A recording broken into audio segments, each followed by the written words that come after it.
everyone, it's Will, Gamer Dad, with another video for you. So we do have a new update as of tomorrow evening, about 24 hours from now, update 3.2.100, and this is going to be an expansion, or I guess a continuation of the Wanderer in the Binding Night, Edge of the Vortex. So now, if you haven't already, make sure you like and subscribe to my channel. I really appreciate it. I also do have a Patreon account for those who want to support me that way. So we do see a familiar face on the right, and of course a somewhat familiar face on the left, depending on if you've encountered her earlier in your travels. Now, that being said, note that you do have to have beaten the subquest Blackbird. And remember that that was actually a little bit easier as of the last update. So that side quest or sub-quest Blackbird, at the end you had to fight the, I think it's the SD-148. And that was one where Noahxis kind of had to face off some gate guardian or whatnot. So if you finish that, even if you've beaten the earlier version, you can now progress to this.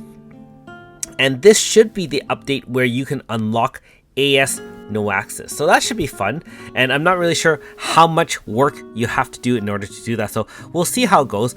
I mean, for myself, things have just been pretty crazy with life. Work has actually been taking a lot of extra time, my regular work, and so my work-life balance is unbalanced actually, and as a result, my Another Eden time has suffered as well.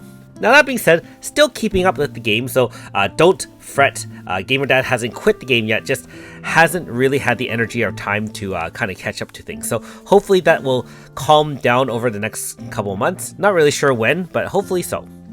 Now, that being said, AS Melody is also here. Now, if you think the previous few units were pretty broken, don't fret.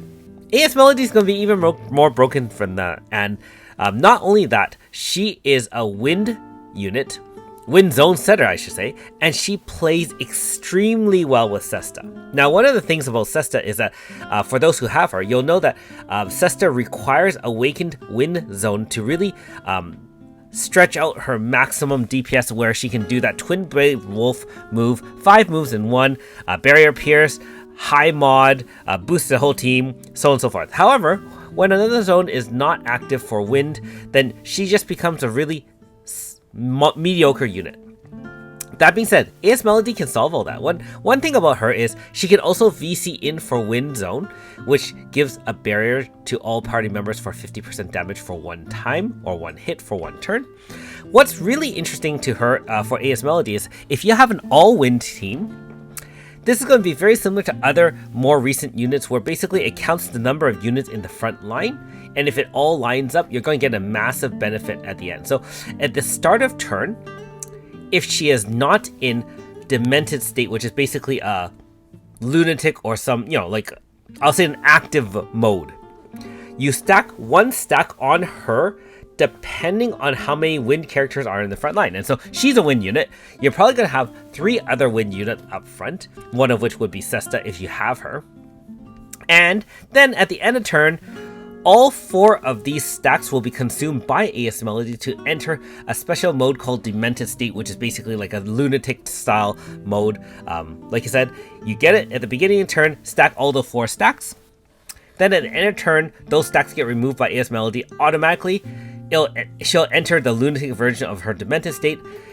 This action will remove any zone, which is break a zone basically, and then deploy Awakened Wind Zone.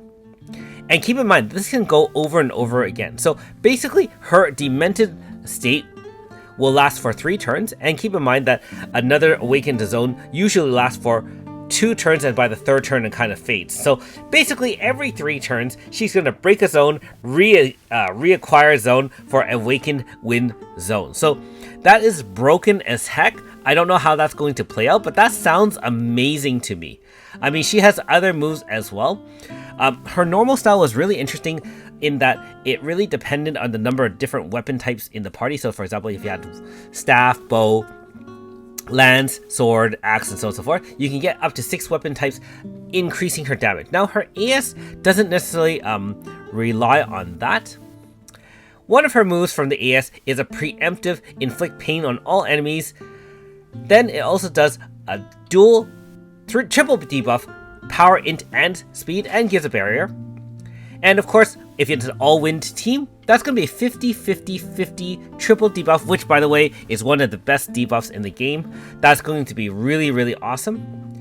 And keep in mind that if she is in Demented state, and why wouldn't she be unless there's something that happened to her, all weapon character damage, so weapon damage increased to 100%, which is max boost, and gives everyone a weakness multiplier +1, which if you've had people like Alter Xion, Alter Dewey, or other units that can abuse weakness multiplier, that's going to be awesome.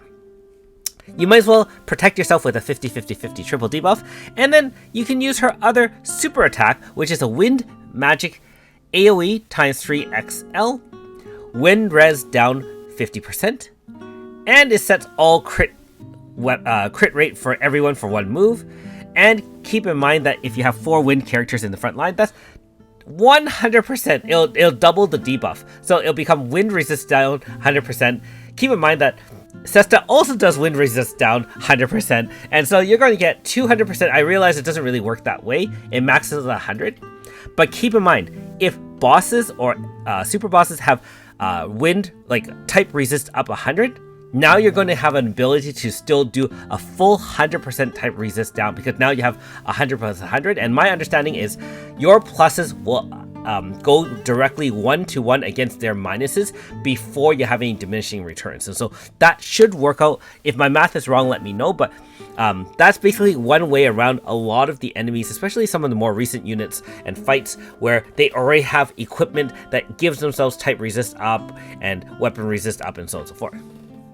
Not only that, this move is a high DPS move when in Demented state, which again, she will essentially always be, and it also increases magic crit damage of the user. So that is different from Mental Focus. You can use Mental Focus on her first, because she can do that to herself or someone else can give it to her. Magic crit damage up on her. I mean, you know how physical crit damage up stacks and does extremely well for physical units. I think this might be one of the few, if not the first example of magic crit damage up. So crazy stuff. Very, very useful. And I'll go over that a little bit more in my Should You Summon. But I mean, on first glance, it's going to be a very much needed or welcome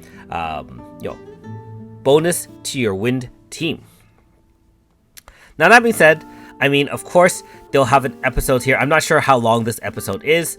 Obviously, new maps and areas.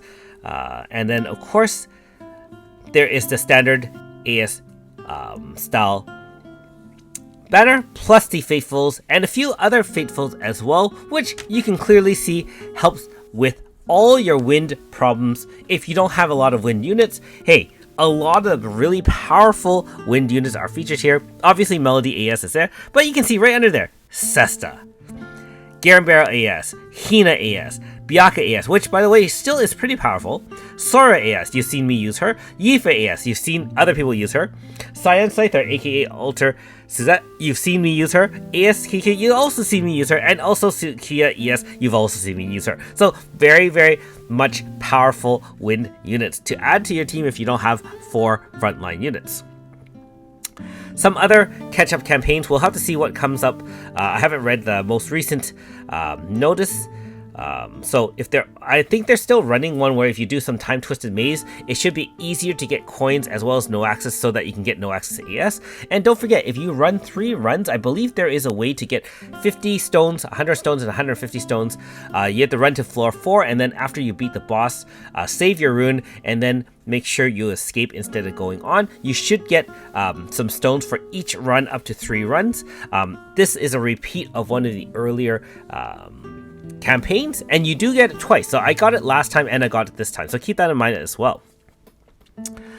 So let me know in the comments below how you feel about the update, and how caught up you are in the game. As for myself, I already have Melody as a 4.5, so I'll be grinding out the treatises as well. Not sure if I can start this new episode or how long it is. You can clearly tell I'm fairly behind on grinding out content. So I really hope I can maybe touch on some of this, but I can't guarantee that at all. Anyways, good luck on all those people who are summoning tomorrow. Let me know also if you're planning to summon or if you already have the unit, and what you think about the new unit or the new content in general. Anyways, thanks for watching. We'll see you next time.